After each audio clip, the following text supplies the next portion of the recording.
Saludos. Continuamos hoy la segunda clase del mes de julio, la lección número 20 de nuestra revista El Discípulo.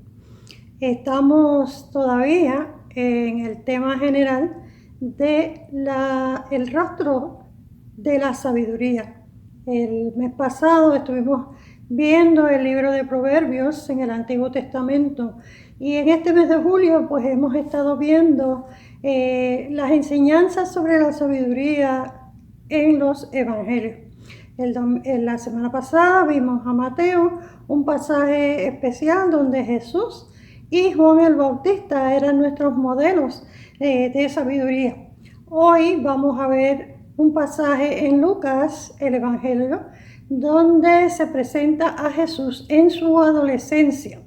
Lucas, que es el único de los evangelistas que presenta este pasaje de la adolescencia y juventud de Jesús. Simplemente Lucas, que aunque no fue apóstol, sí estuvo interesado en saber sobre la vida de Jesús. Presentó el nacimiento, presentó la presentación en el templo donde sus padres se encontraron allá con ese viejo Simeón que decía que no moriría hasta no ver al Salvador del mundo. Y él tuvo esa bendición de verlo hasta el final. Así que ahora vamos a ver a Jesús en su adolescencia, su juventud temprana, sabiendo que los judíos a los 12 años de edad, ya los jovencitos, pueden hacer las tareas o responsabilidades que tienen sus padres. Se considera ya que está entrando a la adultez. Él podía entrar al templo. Antes de eso tenía que quedarse con su madre en las afueras con las mujeres, en la sala de mujeres, porque no podía entrar directamente al templo donde estaban los doctores de la ley. Jesús es el modelo de la sabiduría que asombra. Esa es la lección de hoy. Sabiduría que asombra. Sabemos nosotros que lo que hemos estudiado es importante saber que la sabiduría no es algo que nos llega directamente por un descubrimiento personal y privado, sino que se fundamenta en lo que se ha recibido de los sabios que nos precedieron. Vamos a ver en el ejemplo del pasaje de hoy de Lucas capítulo 2, versos del 39 al 52, cómo Jesús se interesó por aprender de los sabios. Vamos a ver entonces que la base de este pasaje, en ella podríamos decir que Jesús no lo sabía todo. Sin embargo, él desde pequeño estaba interesado en las cosas de Dios, su Padre. Este pasaje también está reforzado con el texto de Eclesiastés capítulo 3, verso 1 y la parte B del versículo 7. Un texto que todo el mundo lo conoce, todo tiene su tiempo. Hora de nacer, hora de morir, hora de gozar, otra de llorar, y tiempo de hablar y tiempo de callar. Sobre esta base, entonces, nosotros vamos a ver, como dice Lucas, el texto áureo de nuestra lección, que dice que el niño crecía y se fortalecía, se llenaba de su sabiduría y la gracia de Dios era sobre él. El niño crecía y se fortalecía, se llenaba de sabiduría. Quiere decir que él no nació con esa sabiduría. Él nació con inteligencia, que es la capacidad que tenemos para aprender.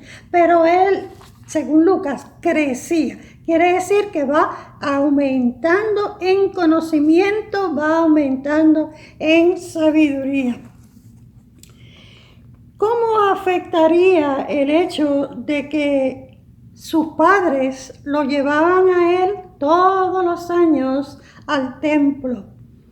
En el pasaje de hoy, que no lo voy a leer para errar tiempo, vemos que María y José llevan al niño, en este caso al adolescente Jesús de 12 años al templo, cosa que hacían todos los años. Todos los años ellos iban al templo a celebrar la fiesta de la Pascua. ¿Qué indica eso? Pues indica que María y José eran unas personas muy devotas, que eran religiosas, que seguían las tradiciones y costumbres de su pueblo judío, que sus vecinos junto con ellos todos los años atravesaban ese pasaje desde Nazaret hasta Jerusalén, que eran 70 millas que tenían que caminar, pero lo hacían por el deseo de cumplir con el llamado que tenían de que esa fiesta era importante. Todos sabemos que la fiesta de la Pascua, que recuerda aquel momento cuando Dios a través con Moisés saca al pueblo de Egipto. Y de ahí en adelante se dijo que ese pueblo iba a celebrar siempre, todos los años, recordando ese momento memorable de la liberación del pueblo. He aquí que entonces a María y José, siguiendo la costumbre, lo llevaban todos los años al templo. Quiere decir entonces, como decía Lucas en el texto áureo, que él crecía y se fortalecía de sabiduría. Quiere decir que él aprendía de sus padres, aprendía de sus vecinos, aprendía en este caso de sus maestros de la palabra, porque Jesús estudiaba en la sinagoga, él leía, él aprendió a leer, a escribir, él aprendió a leer las escrituras, él leía las escrituras y esa escritura se metía en su ser. Por eso la situación con la cual nos estamos encontrando, Jesús se queda en Jerusalén con los doctores de la ley porque le interesaba ese tema, le interesaba estudiar las escrituras, le interesaba saber cómo otros interpretaban esas escrituras. Así que eso lo ayudaba a él a crecer en sabiduría. ¿Por qué? Porque los sabios, y de los sabios, es que tenemos que aprender. No podemos buscar una persona torpe para nosotros aprender algo cuando ellos no tienen nada que enseñar. Sus padres entonces ayudaron entonces a ese crecimiento. Sabía de la tradición, todos los años iba, y por esa razón él se quedó allí.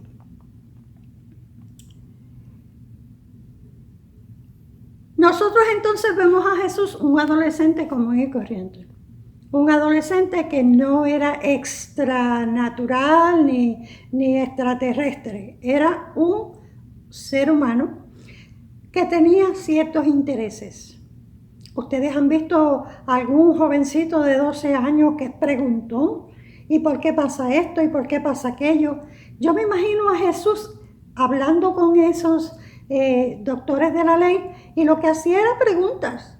¿Por qué usted dice que esta palabra dice así o dice de la otra manera?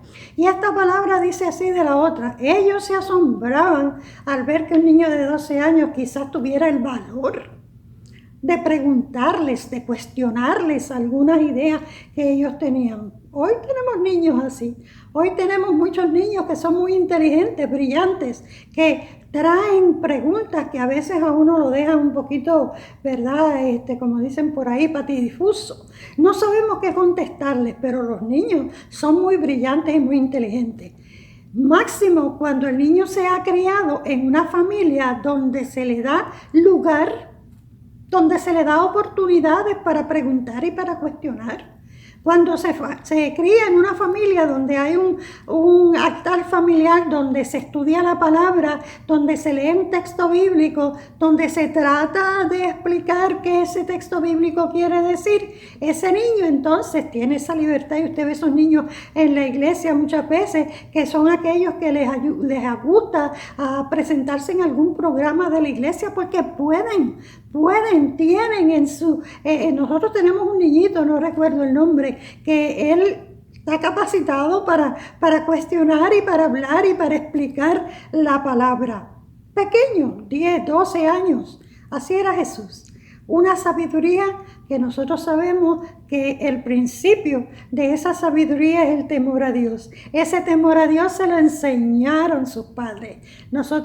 Yo creo que esta lección es más dirigida a los padres, donde cada padre se preocupe por enseñar a sus hijos el temor de Dios. Enseñar a sus hijos a leer y a interpretar las Escrituras.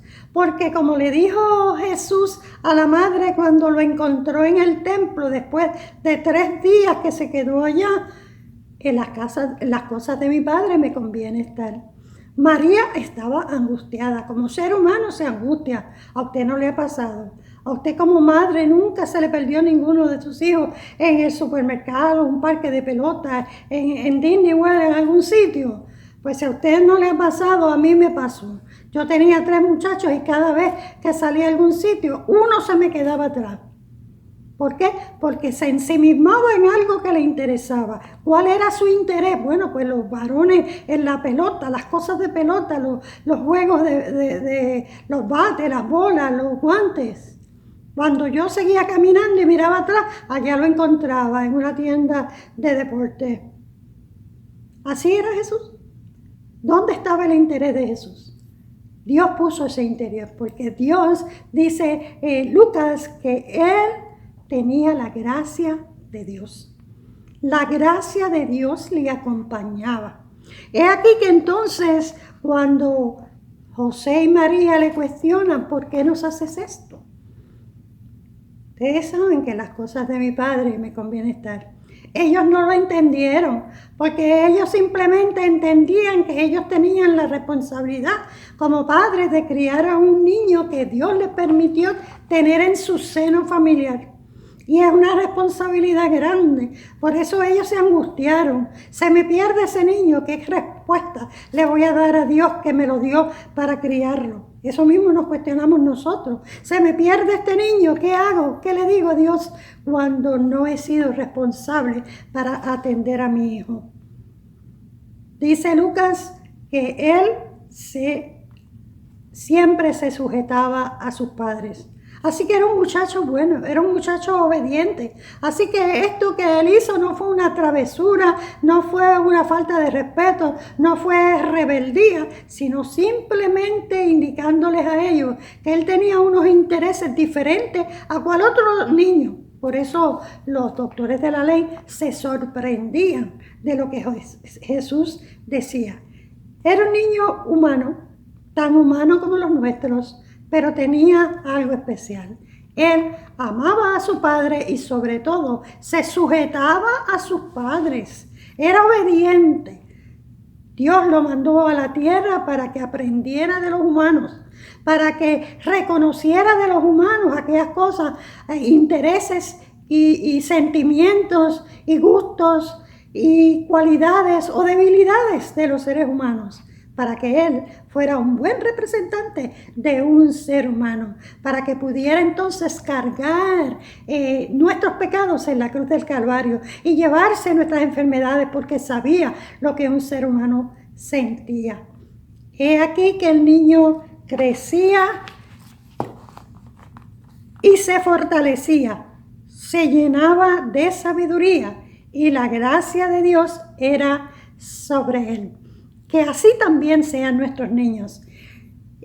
Tratemos de enseñar a nuestros hijos a que puedan tener la sabiduría que solamente viene de Dios. Ese don maravilloso que es amar al Padre, amar a Dios sobre todas las cosas. Que Dios le bendiga.